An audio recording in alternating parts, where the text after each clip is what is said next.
Hello guys, মাই লুরপি blog চ্যানেলে তোমাদের সবাইকে স্বাগত জানিয়ে আজকের ব্লগটি শুরু করছি। আশা করি তোমরা সবাই খুব ভালো আছো, আমিও কিন্তু খুব ভালো আছি। তো চলো পুরো ভিডিওটা দেখে নাও, আর যদি ভালো লেগে থাকে লাইক কমেন্ট চ্যানেল সাবস্ক্রাইব করে পাশে থেকো। সবাই ভালো থেকো এবং সুস্থ থেকো। তো এখানে মা দেখো রেডি হয়ে গিয়েছে, তো কার্তিক পুজোয় আর কি যাবে বলে। তো তারপরে এখানে দেখো আমি বিকেল বেলায় ডালগুলো আর কি ভিজিয়ে নিচ্ছি, তো কারণ হচ্ছে রাতের বেলায় তড়কা করবো আর কি। তো তার জন্য এখানে দেখো বিউলির ডাল, মুগ কড়ই, আর এই যে রাজমা, তারপরে ছোলার ডাল, মানে বাড়িতে যে ডালগুলো ছিল আর কি। আর যেহেতু মসুর ডালটা একটু অল্প ছিল তার জন্য মসুর ডালটা স্কিপ করলাম। আর এখানে দেখো মুগ ডালও ছিল, তো দিয়ে দিলাম। তো সব দিয়ে এখানে তড়কা বানাবো, সেদ্ধ করে নিয়েছি প্রেসার কুকারের মধ্যে। তারপরে কড়াতে দেখো আগে একটু ডিম ভেজে নেব, তো ডিমটা ভেজে রেখে দেবো, তারপরে বানাবো তড়কা। তো চলো তোমরা পুরো ভিডিওটা দেখতে থাকো, তো লাস্ট পর্যন্ত কিন্তু প্লিজ তোমরা ভিডিওটা দেখো। আর যদি ভালো লেগে থাকে এভাবে কিন্তু পাশে থেকো। তো এখানে দেখো কড়ার মধ্যে তেল দিয়ে দিলাম, দিয়ে আগে ডিমটা ভেজে নেব। আর তেজপাতা গুলো কিন্তু ভালো করে ধুয়ে নিয়েছি। তারপরে এখানে দেখো ডিম কড়ার মধ্যে তেল দিয়ে তারপরে ডিমটা দিয়ে দিয়েছি, দিয়ে এখানে ঝুড়ো ভাজা মতো করে নেব, নিয়ে আর কি রেখে দেব। তারপরে লাস্টে এটা আর কি তরকাটা হয়ে আসার একটু আগে এটা দিয়ে দেব, দিলে কিন্তু খুবই টেস্টি হয় এবং ভালো লাগে খেতে তরকাটা। তো তার জন্য এখানে একটাই ডিম নিয়েছি। তো তারপরে দেখো এভাবেই আমি তরকাটা বানালাম। তো পুরো ভিডিওটা তোমাদের দিতে পারলাম না, কিন্তু সমস্ত মশলা আর কিন্তু কুচনো মশলা, মানে আদা কুচি, পেঁয়াজ কুচি, রসুন কুচি, টমেটো কুচি সব দিয়ে ভালো করে কষানোর পর, নুন হলুদ মশলা কষানোর পর ডালটা দিয়ে তারপরে কষে যাবার পর কিন্তু ডিমটা দিতে হবে। তারপরে তড়কা মশলাও তোমরা ওর মধ্যে অ্যাড করতে পারো, খুবই টেস্টি হয়। তারপরে বানিয়ে নিয়েছিলাম রুটি। তো তারপরে এখানে পরের দিন সকালবেলা এই যে ঘরে যাচ্ছিলাম আর কি, যে রুটিন ঘর মোছা। তো তারপরে দেখো ঘর মোছা কমপ্লিট হয়ে যেতে পুজো করে তারপরে চলে এসেছি রান্নাঘরে। তো ভাত তো আগে হয়ে গিয়েছে, তো তারপরে এখানে দেখো ডাল বসিয়েছি। তো ডালটা হয়ে যাবে তারপরে একটার পর একটা তরকারি বসাবো। তো ডালটা প্রথমে প্রেসার কুকারে সিটি নিয়ে নিয়েছিলাম, তারপরে এই যে কড়ার মধ্যে তেল আর পাঁচফোড়ন পেঁয়াজ লঙ্কা দিয়ে ডালটা সাঁতলে নেব। তারপরে আবারও বসাবো তরকারি, এখনো বসাবো। তারপরে লাস্টে এদিকে সোনা পাপার খাবারটাও বসাতে হবে প্রেসার কুকারের মধ্যে। তো দেখো এখানে আমার ডালটা ফুটছে, তো ডালটা প্রায় হয়ে এসছে। এবার ডালটাকে ঢেলে নেব।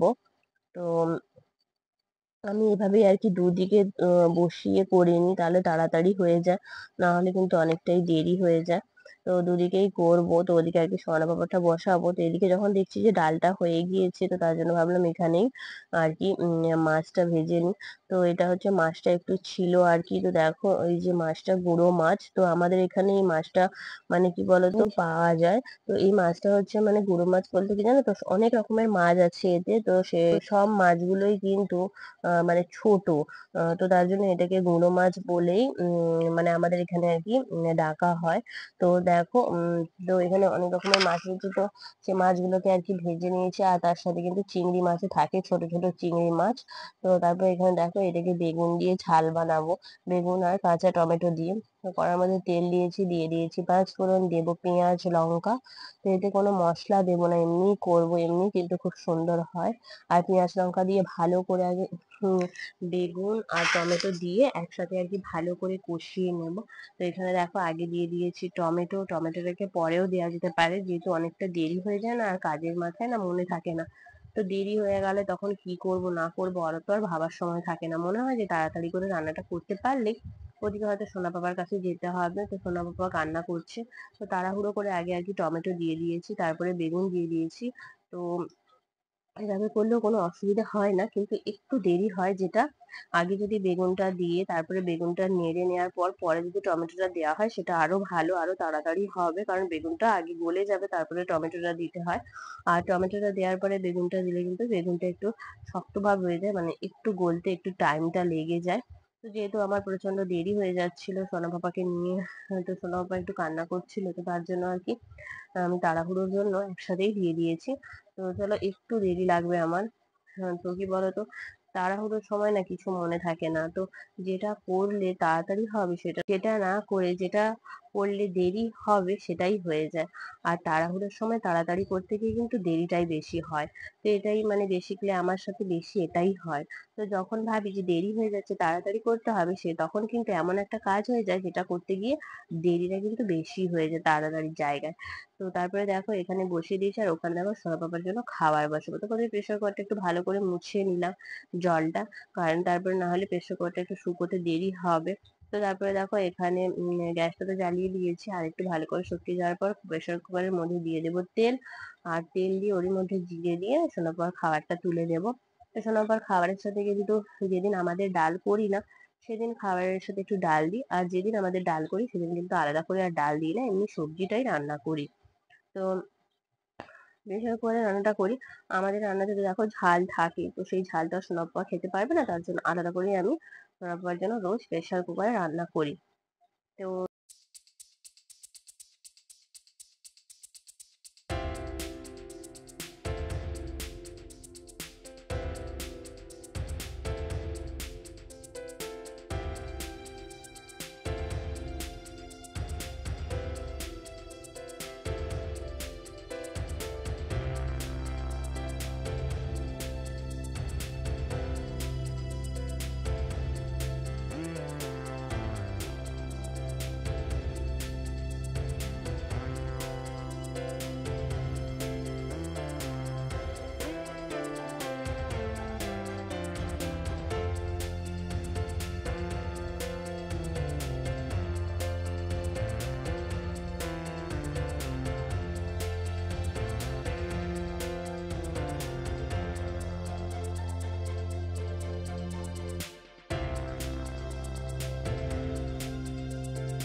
আশা করি তোমাদের এই ভিডিওটা ভালো লাগলো। যদি ভালো লেগে থাকে অবশ্যই তোমরা পাশে থেকো, সাথে থেকো।